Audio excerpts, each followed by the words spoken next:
presidente Luis Abinader se reunió con los directivos de la Asociación Nacional de Empresarios Industriales de Herrera, cuyo presidente es el señor Noel Ureña Ceballos. Y ahí los empresarios de Herrera, que son muy proactivos, le plantearon al presidente algunas de sus inquietudes, y entre los planteamientos que le hicieron fue que tienen el interés de que como asociación de industriales ser integrados en muchas de las comisiones donde se integra a organizaciones empresariales, pero que generalmente se toma en cuenta a la Asociación de Industria de la República Dominicana, al Consejo Nacional de Empresas Privadas, y no así a los industriales de Herrera, que casi siempre mantienen como una especie de distanciamiento con la Asociación de Industria, la IRD, la gran IRD, que como es más grande, a veces tiende a ser un tanto discriminatoria con organizaciones empresariales con las que no tiene una relación muy estrecha. Eso siempre ha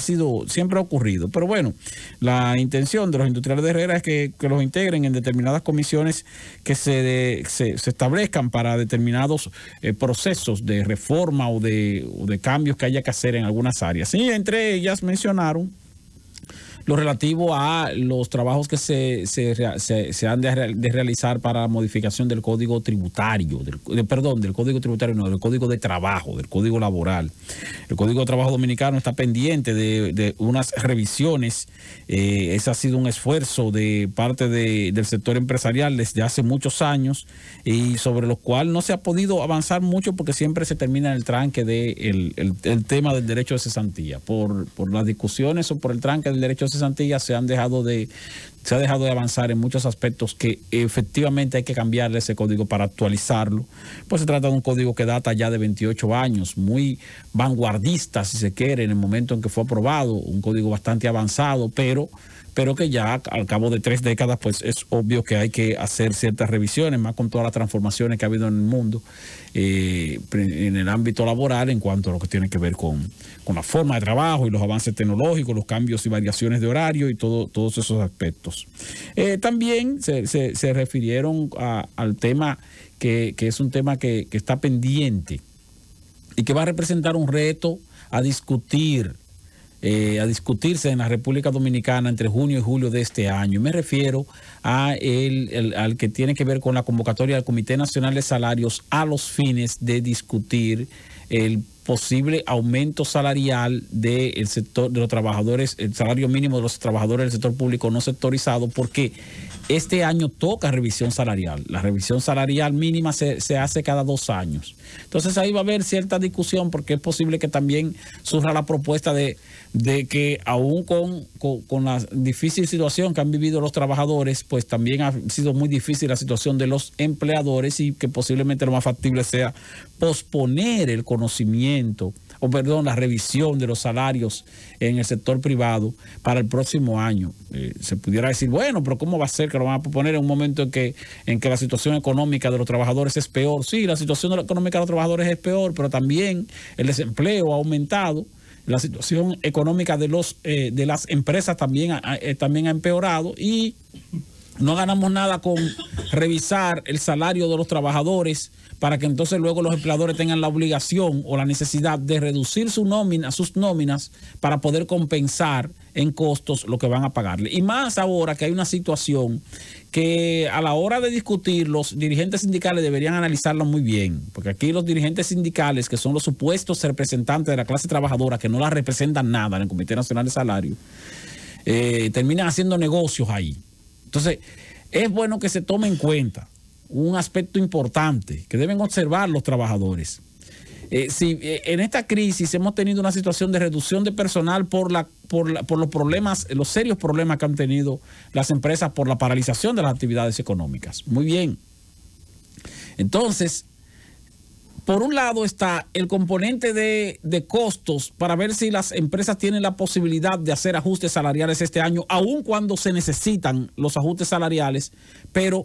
tomando en cuenta que las empresas están en una situación difícil. No hay ambiente económico o condición económica para aumentar salarios, lamentablemente. Pero también hay otro aspecto. Las empresas, o muchas empresas en muchos sectores empresariales, productivos, de bienes y servicios, se han dado cuenta de que pueden trabajar con menos personal del que estaban trabajando antes del COVID. Y eso entonces también puede que afecte la condición de la clase laboral dominicana. Y la clase laboral dominicana tiene que tomarlo en cuenta, eso, o sea, ponerse a presionar demasiado por aumentos salariales en un escenario donde el sector empresarial no tiene muy buena condición para hacer ajustes salariales, pero también donde el sector empresarial se ha dado cuenta de que, oye, mira, yo trabajo efectivamente con un 80% de lo que yo tenía, de la cantidad de empleados que yo tenía. Yo tenía, qué sé yo, 200 empleados y ahora con lo de la pandemia tuve que reducir, mandar a alguna gente a su casa, trabajar remoto, o sea, ¿qué? Pero finalmente yo podía trabajar con 160 y puedo hacerlo de manera efectiva. Entonces, en la medida en que también los propios empresarios se dan cuenta de que pueden trabajar con menos gente, recibir mayor presión por ajustes salariales puede motivarlo también entonces a reducir su personal, y eso no lo desea nadie. En todo caso, son retos hacia el futuro inmediato, que es quizás después de Semana Santa. Por lo pronto, podemos limitarnos a decir que en el primer trimestre de este año, el gobierno del presidente Luis Abinader le ha ido en términos presupuestarios relativamente bien. Las instituciones recaudadoras del país, la Dirección General de Impuestos Internos, la Dirección General de Aduanas, han estado recaudando, por lo menos en los 2 primeros meses de este año, nos imaginamos que en marzo también, una cantidad de dinero mayor a la que originalmente tenían presupuestado. O sea, han superado la meta de recaudación. Y eso es positivo y más, y hasta sorprendente, tomando en cuenta la situación que han vivido las empresas, muchas de ellas que a la hora de presentar sus resultados en cuanto a impuestos sobre la renta, si tuvieron pérdidas el año pasado, pues entonces no pueden pagar impuestos sobre la renta este año, entonces tendrían que pagar menos. Aún así, en algunos renglones ha habido aumentos en las recaudaciones y vemos que tanto aduanas como impuestos internos han recaudado más de lo estimado. Y por otro lado, hemos visto que el director del presupuesto ha informado que en los primeros 3 meses de este año, que todavía no ha concluido el primer trimestre completo, pero que en los primeros 3 meses de este año, el gobierno ha logrado ahorros en cuanto a ejecución presupuestaria, ejecución de gastos, por el orden de los 8,000 millones de pesos. Si tenemos una mejoría en la calidad del gasto que permita ahorrar o reducir el gasto público sin dejar de lado las iniciativas prioritarias, o sea, las necesidades que ciertamente hay que cubrir con el gasto público. Y por otro lado, las recaudaciones están por encima de lo estimado, entonces podemos decir que hemos tenido un primer trimestre bastante bien equilibrado. Y eso permite tener la seguridad, si llegáramos a completar el año en esa condición, pues de que veríamos reducirse el déficit fiscal de este año, que está estimado en 145,000 millones de pesos. No es verdad que se va a eliminar el déficit, porque, por ejemplo, si ponemos como referencia al primer trimestre un ahorro de 8,000 millones de pesos más un aumento de las recaudaciones por encima de lo estimado en el orden de los 10,000 millones, pues estamos hablando de más o menos unos 18,000 millones de pesos, pero eso es en 3 meses. Si tú multiplicas 18 por 4, que sería los 4 trimestres del año, pues entonces estaríamos hablando de que el gobierno pudiera estar ahorrándose, asumiendo que sigamos en ese mismo ritmo, pues alrededor de 74,000 millones de pesos. Eso no es suficiente para cubrir el déficit que como quiera se tiene, que sería de 145,000 millones. Lo que pudiéramos es tener como resultado positivo o que no aumente el déficit si se logra la meta de recaudación durante el año completo, o que se pueda reducir en parte ese déficit. Ya eso sería ventaja. Eso ya sería ventaja, porque en los últimos años lo que hemos tenido año por año es estimaciones de déficit que terminan más altas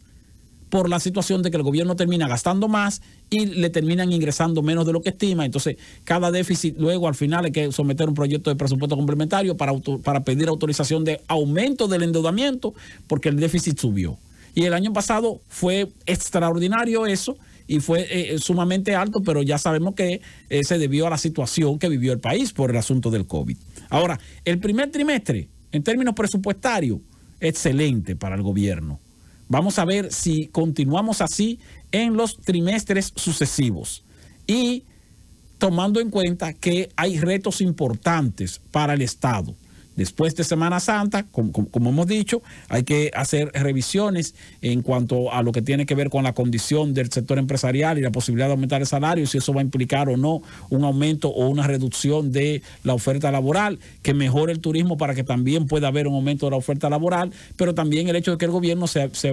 ha de ver en la obligación de aumentar el gasto público en construcciones de obras para poder dinamizar así la economía, y eso también entonces puede representar un reto para las estimaciones de gastos de este año, que pudieran terminar por encima de lo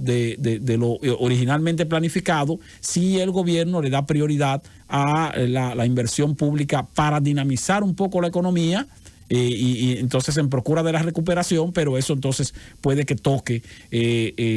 estimaciones presupuestarias o que implique gastos no presupuestados en el área principalmente de construcciones de obras públicas, como esas que anunció el presidente el pasado 27 de febrero.